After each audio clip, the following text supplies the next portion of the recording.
Pet Lady no ar, comportamento e bem-estar animal.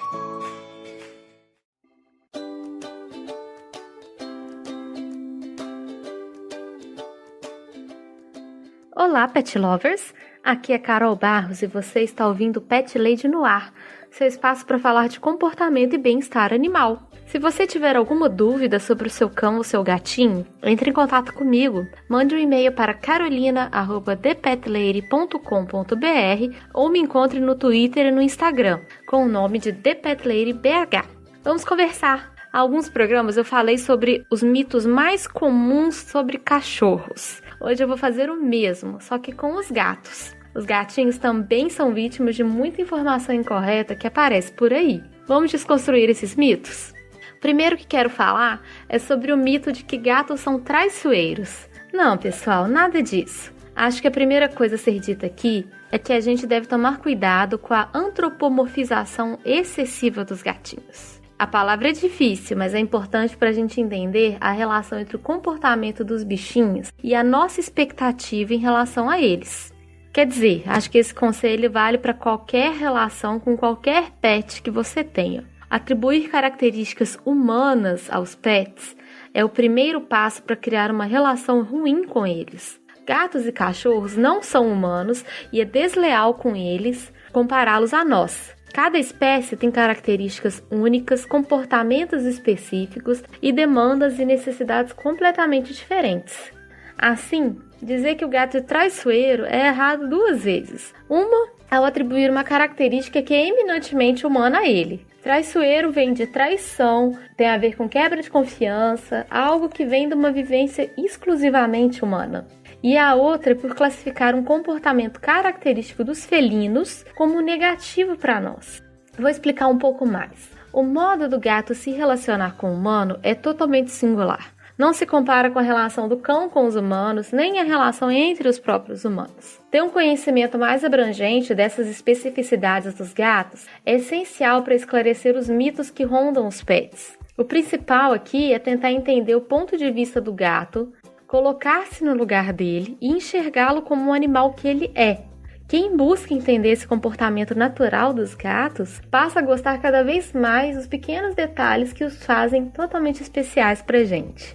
E também o nosso conhecimento sobre os gatos e o seu comportamento ainda é raso, se comparado ao que sabemos sobre os cães. Isso é reflexo de todo um processo histórico.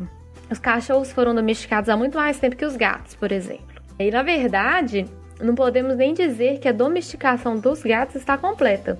Eles ainda possuem instintos muito voltados para a preservação, como seria na vida selvagem deles. Como o homem já tem mais conhecimento sobre o cão, tem um contato mais forte, a tendência a pautar o comportamento do gato pelo que o cão faria. O que não é certo e que não reflete, a realidade de como que um gatinho se comporta. O segundo mito que eu quero falar é o de que gatos enxergam no escuro. Bom, nesse caso é metade verdade e metade mito. Isso porque depende muito do que você entende por escuridão. Eles não conseguem enxergar quando há ausência total de luz, embora eles possam ainda ser guiados no escuro, graças aos outros sentidos que eles têm que são super apurados. Mas assim, a verdade é que os gatos veem as coisas no escuro muito melhor do que nós humanos. Eles precisam de somente 1/6 da luz que nós precisamos para enxergar. A pupila dos gatos, ela varia mais do que a dos seres humanos. Ela tem uma maior abertura, uma maior dimensão. Dessa forma, os gatos podem enxergar até 6 vezes melhor do que um ser humano em um ambiente com pouca luminosidade. Da mesma forma que as pupilas do gato se fecham bem durante o dia para proteger do sol, elas também se abrem mais durante a noite ou no escuro, permitindo uma maior entrada de luz. Ainda sobre as pupilas dos gatos, o fato de elas não serem redondas e sim em formato de fenda também é crucial para proteger a visão dos gatos. Sendo verticais e nesse formato de fenda, elas se fecham bastante para evitar a entrada do excesso de luz, que incomoda muito os gatinhos.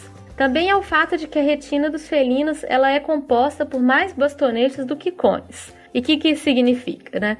Que ela é mais equipada para absorver luz do que cores. Ou seja, os gatos enxergam melhor do que nós e com menos luz, mas percebem muito menos cores. Além disso, você já deve ter reparado que os gatinhos são muito bons em perceber o que se passa ao redor deles, não é mesmo? Eles estão sempre conscientes de movimentos que acontecem ao lado do corpo deles, por exemplo. Isso acontece porque o campo visual dos gatos ele é mais amplo do que o nosso, ele é de 200 graus, enquanto o do ser humano é de somente 180 graus.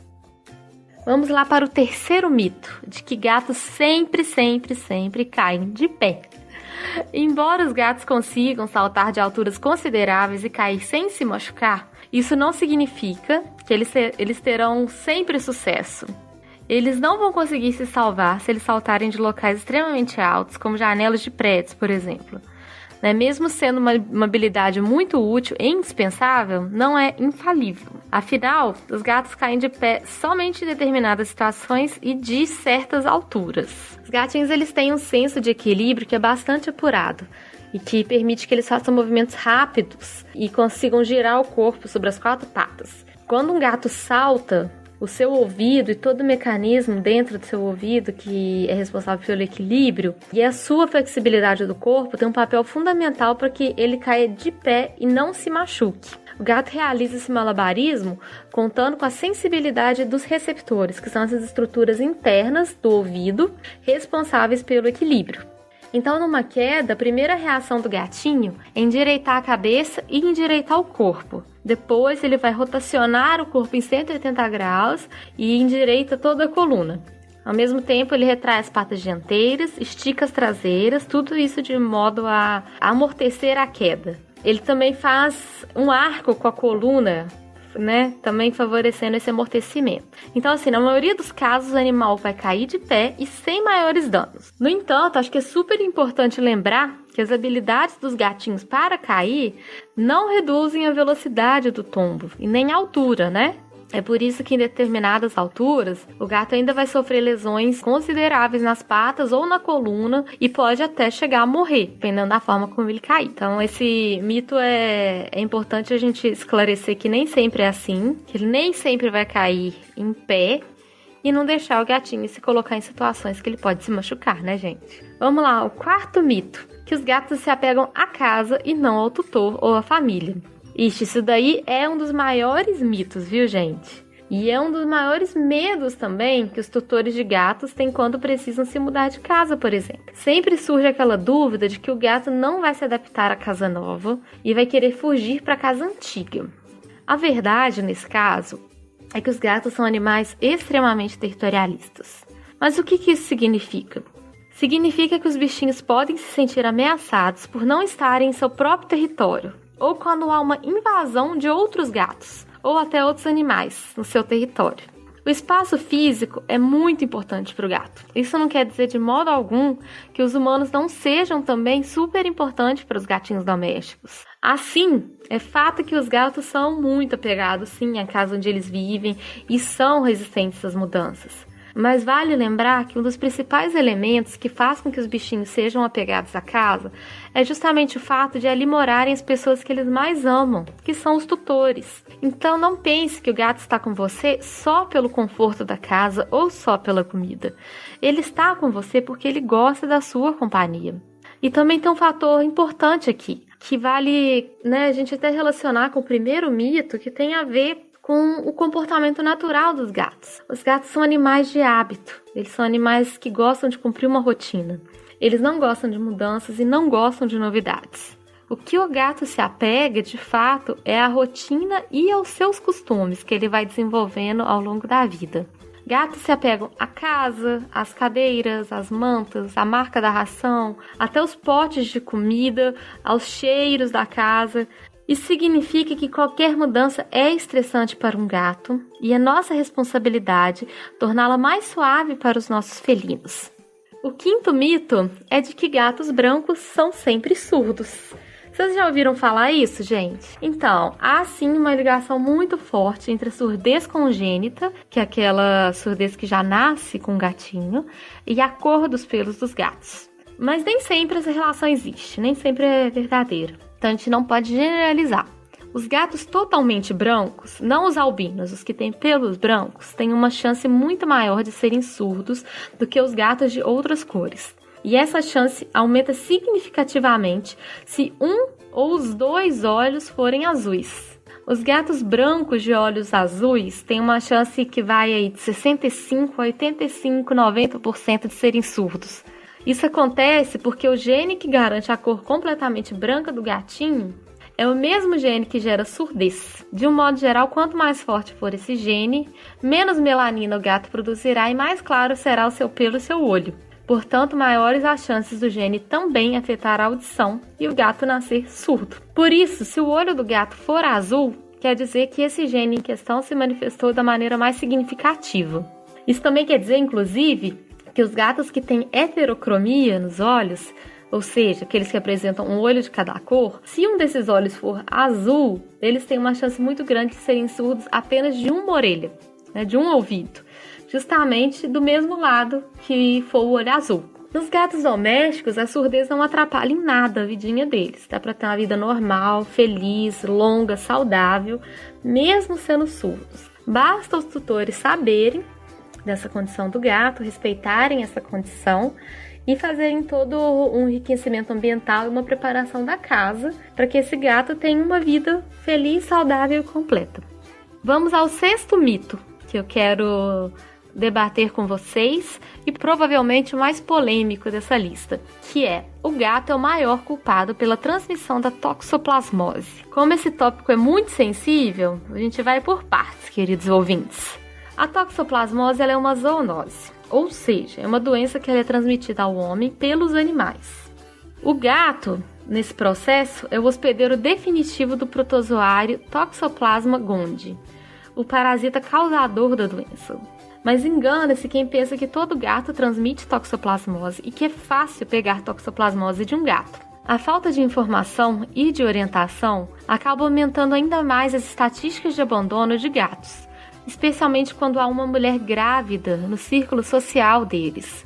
As pessoas ainda têm muito medo de que o gato irá transmitir a doença para a grávida e o bebê poderá nascer com toxoplasmose congênita. Só que isso, na verdade, é muito mais difícil do que parece. Para explicar para vocês de maneira mais clara como funciona a transmissão da toxoplasmose pelo gato, eu vou contar com uma ajuda muito especial, do Francisco França, que é amigo meu e é estudante de medicina veterinária. Ele vai falar para vocês um pouco sobre o ciclo do toxoplasma do gato e vai explicar por que o gato não é o vilão na transmissão da toxoplasmose. Ei, Carol. Primeiramente, muito obrigado pelo convite. Eu fico realmente honrado de participar do seu podcast, viu? Então, sobre o toxoplasma, ele é um protozoário, né? Assim como a Babesia, Giardia e Leishmania, que são os protozoários que a gente escuta mais, né, em se tratando de pets. E sendo protozoário, ele tem um ciclo de vida com diversas fases e ele em cada fase desse ele assume uma forma, ele vai mudando. E ele só infecta humanos se ele tiver numa forma específica do ciclo dele, que chama oocisto esporulado. Então, para começar, para o gato se contaminar, ele tem que comer carne crua infectada. Se você não dá carne crua para ele, se você só dá ração, se você não permite que ele tenha acesso à rua para caçar, que é uma coisa que você também já devia fazer para prevenir FIV e FeLV. E se você cuida do controle de praga da sua casa, se não tem rato, se não tem barata para ele caçar, você já reduz a chance do seu gato contrair a toxoplasmose. Mas, vamos supor que deu azar e o seu gato contraiu. Bom, o gato, ele desenvolve imunidade. Então, ele só vai eliminar o oocisto durante 2 semanas da vida dele inteira. Depois ele não elimina mais. Mas vamos considerar que também teve azar e tal, estava nessas 2 semanas. Bom, esse oocisto, ele precisa esporular para ele se tornar infectante. E ele só esporula se ele passar 24 horas numa condição ideal de temperatura, oxigenação, umidade e tal. Então, se você limpar a caixa do gato todo dia, você não dá tempo do oocisto esporular. Mas, a gente tá aqui sempre trabalhando com o pior. Vamos supor que o oocisto esporulou e tal. Se você tiver hábito bom de higiene, lavar a mão, lavar os alimentos e tal, você também reduz a chance de contrair. Então, você tem que ver que tem que ter várias situações muito favoráveis para que o gato infecte alguém. E tem mais outra coisa. A grávida, ela só vai ter problemas mesmo com toxoplasmose se o primeiro contato dela com a doença for enquanto ela estiver grávida. Se ela tiver tido algum contato anterior com a doença, que normalmente é uma doença assintomática, se ela já tiver tido um contato anterior, ela não corre risco nenhum durante a gravidez. Então, gente, o gato não é o vilão. E a chance do gato infectar alguém é muito pequena. A chance é muito maior de você contrair a toxoplasmose comendo alguma coisa contaminada. Vamos lá para o último item da lista, que é a lenda de que gatos têm 7 vidas. Esse provavelmente é o mito mais famoso em torno dos gatos. Nos países anglo-saxões, eles são ainda mais generosos com os gatos e dizem que eles têm 9 vidas ao invés de 7. Falando de maneira direta, gente, os gatos não têm 7 vidas. Nem 9, nem 3, nem 4. Eles têm somente uma vidinha, que deve ser muito bem cuidada e muito preservada. Existem aí várias origens para essa lenda, né? Várias ideias de onde essa lenda pode ter surgido. Eu, pessoalmente, imagino que tem a ver com o fato de gatos serem extremamente curiosos e com isso ficarem, muitas vezes, situações comprometedoras, né? Só que eles também são muito rápidos, muito ágeis, eles se safam com facilidade. Isso aí tem uma ligação super forte com as super habilidades aí, entre aspas, felinas, de correr rápido, de cair em pé, se esconder em lugares pequenos. Além disso, um gato é um animal conhecidamente estoico, que significa que ele raramente demonstra emoções, demonstra dor, desconforto. Assim, o gato só demonstra que há algo de errado acontecendo quando for uma situação muito séria mesmo, quando ele estiver muito doente, por exemplo.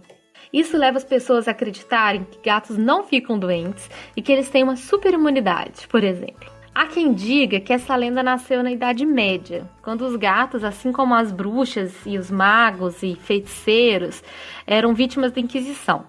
Apesar dos esforços repetidos para acabar com eles, os gatinhos dificilmente diminuíam em número, justamente por serem muito rápidos e muito espertos. Assim começou-se a especular que eles tinham mais de uma vida. Também é uma corrente que acredita que essa lenda, né, do gato ter 7 ou 9 vidas veio lá do Egito Antigo. Lá surgiu uma das primeiras teorias que falava do conceito espiritual de reencarnação. Ou seja, que ao morrer uma pessoa, sua alma passa para outro corpo ou outra vida e que isso pode acontecer de várias vezes, várias ocasiões. Ou seja, o que morre é apenas o corpo. Os antigos egípcios tinham convicção de que o gato era o único animal que partilhava essa capacidade com o homem e que ao terminar sua 6ª vida, quando ele entrava na 7ª, ele já passaria a reencarnar na forma humana. De toda forma, os gatinhos não são eternos, infelizmente, e eles nem têm 7 nem 9 vidas. Então, bora cuidar bem da única vida que esses fofinhos têm. Por hoje é só, Pet Lovers. Na semana que vem, a gente se encontra mais uma vez em um programa sobre comportamento e bem-estar dos nossos bichinhos. Lembre-se, se você quiser entrar em contato comigo, só mandar um e-mail para o carolina@thepetlady.com.br ou me encontrar no Instagram e no Twitter, com o nome de ThePetLadyBH. Beijos!